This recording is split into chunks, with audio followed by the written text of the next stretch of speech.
আপনারা অবগত আছেন যে গত 7ই জানুয়ারি 2026 রাত অনুমান 20টা 30 সময় তেজগাঁও থানাধীন পশ্চিম তেস্তুরি বাজার হোটেলের সুপারস্টারের গুলিতে অজ্ঞাতনামা দুর্বৃত্তর হত্যার উদ্দেশ্যে বাংলাদেশ জাতীয়তাবাদী স্বেচ্ছাসেবক দল ঢাকা উত্তরের সাবেক সাধারণ সম্পাদক মোহাম্মদ আজিজুর রহমান মুসাব্বিরকে গুলি করে। এই ঘটনায় মুসাব্বির সহ 2 জন গুলিবিদ্ধ হয়। আহত 2 জনকে স্থানীয় একটি হাসপাতালে প্রেরণ করা হলে কর্তব্যরত চিকিৎসক মোহাম্মদ আজিজুর রহমান মুসাব্বিরকে মৃত ঘোষণা করে এবং সুফিয়ান ব্যাপারী মাসুম নামে অপর ব্যক্তিকে উন্নত চিকিৎসার জন্য ঢাকা মেডিকেল কলেজ হাসপাতালে প্রেরণ করে। প্রিয় সাংবাদিক বৃন্দ, দেশব্যাপী আলোড়ন সৃষ্টিকারী এই ঘটনা নিহতের স্ত্রী বাদী হয়ে তেজগাঁ থানায় একটি মামলা দায়ের করে। পরবর্তীতে এই মামলাটি নিবিড় ও সুষ্ঠু তদন্তের জন্য ডিবিডিএমপির নিকট হস্তান্তর করা হয়। কিউব হোল্ডিংসের গল্পে সেই রেখাটি আঁকা হয়েছিল আজ থেকে 1 যুগ আগে। নকশাই আমাদের ভাষা। Cube holdings limited. এই ঘটনার পরে ঢাকা মহানগর গোয়েন্দা পুলিশ ঘটনার প্রকৃত রহস্য উদ্ঘাটন, ঘটনার সহিত জড়িত ব্যক্তিদের গ্রেপ্তার, ঘটনায় ব্যবহৃত অস্ত্রগুলি এবং মোটরসাইকেল উদ্ধার জন্য ডিবির একাধিক টিম দেশের বিভিন্ন অঞ্চলে অভিযান পরিচালনা করে। ঘটনাস্থল থেকে আমরা সংগৃহীত করি সিসিটিভি ক্যামেরা ফুটেজ।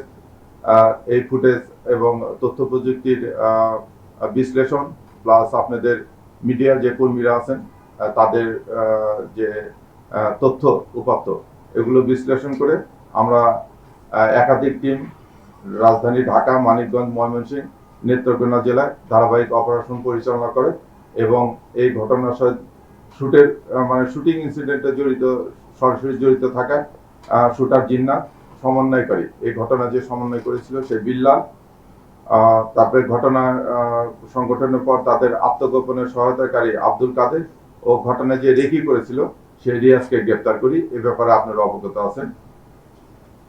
পরবর্তীতে চাঞ্চল্যকের মামলার সুষ্ঠু তদন্তের শুরু থেকে আমরা অত্যন্ত গুরুত্ব দিয়ে তদন্ত করছি। ঘটনার পেছনে সম্ভাব্য কারণ সমূহ চুলচেরা বিশ্লেষণ, গ্রেপ্তারদের কাছে প্রাপ্ত তথ্য পর্যালোচনা করে ঘটনা ব্যবহৃত আগ্নেয়াস্ত্র উৎস অনুসন্ধান সহ পলাতক অন্যদের গ্রেপ্তারের তৎপর থাকি। এর ধারাবাহিকতায় শুক্রবার 23 জানুয়ারি নরসিংদী জেলার মাধবদী পৌরসভার মনোহরদী থানা এলাকায় জনক শাহজাহান খলিফা ভাড়াটিয়ার বসতবাড়ি হতে মুসাব্বির হত্যাকাণ্ডে ব্যবহৃত 2টি বিদেশি পিস্তল, 2টি ম্যাগাজিন, 12 রাউন্ড গুলি সহ হত্যাকাণ্ডে অংশগ্রহণকারী অন্যতম শুটার রহিমকে গ্রেপ্তার করা হয়। এ বিষয়ে নরসিংদী জেলার মাধবদী থানায় অস্ত্র আইনে একটি মামলা দায়ের করা হয়েছে। মামলা তদন্ত চলতেছে। আপনারা জানেন যে সামনে আমাদের জাতীয় ইলেকশন, এই ইলেকশন কে এই মুহূর্তে দেশকে অস্থিতির করার জন্য অনেকে তৎপর আছে। এ ব্যাপারে ডিবিও খুব করতেছে। এই মাসে আমরা সর্বাধিক সংখ্যক প্রায় 13টির মতো আগ্নেয়াস্ত্র উদ্ধার করেছি, এই দুটো সহ, এবং অন্যান্য যে সমস্ত সন্ত্রাসী আছে তাদের বিরুদ্ধে আমরা আইনগত ব্যবস্থা নিচ্ছি।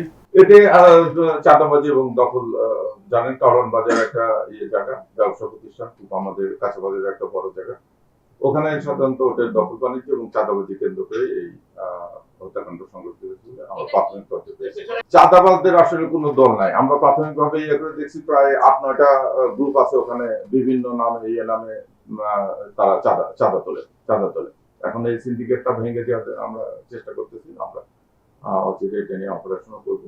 হ্যাঁ, দিল্লির পরবে বিনাশ এরকম একটা নাম আসছে, আপনারাও কয়েকটা মিডিয়া এটা নিয়ে করেছেন। আমরা প্রাথমিকভাবে এটার পেয়েছি, কারণ যে আসামিগুলো ধরা আছে তাদের প্রত্যেকের সঙ্গে, এবং আপনারা জানেন যে আমরা একটা 164 করেছে একজন আসামি। এখন তারা ভাড়াটি এবং তারাও কারণবাজার এলাকায় আসছে, তারাও চাঁদাবাজির সঙ্গে জড়িত, এরকম তথ্য তো আমাদের কাছে এসেছে। মূল শুটার ছিল, কারণ আপনারা সিসি ক্যামেরার যে ফুটেজটা দেখেছেন এখানে দেখেছেন যে 2 জন দৌড়া যাচ্ছে। এই সিসি ক্যামেরার ফুটেজ থেকে আমরা তাকে আপনারা সবাই জেনে গেছেন, তার পরিচয় জানা গেছে।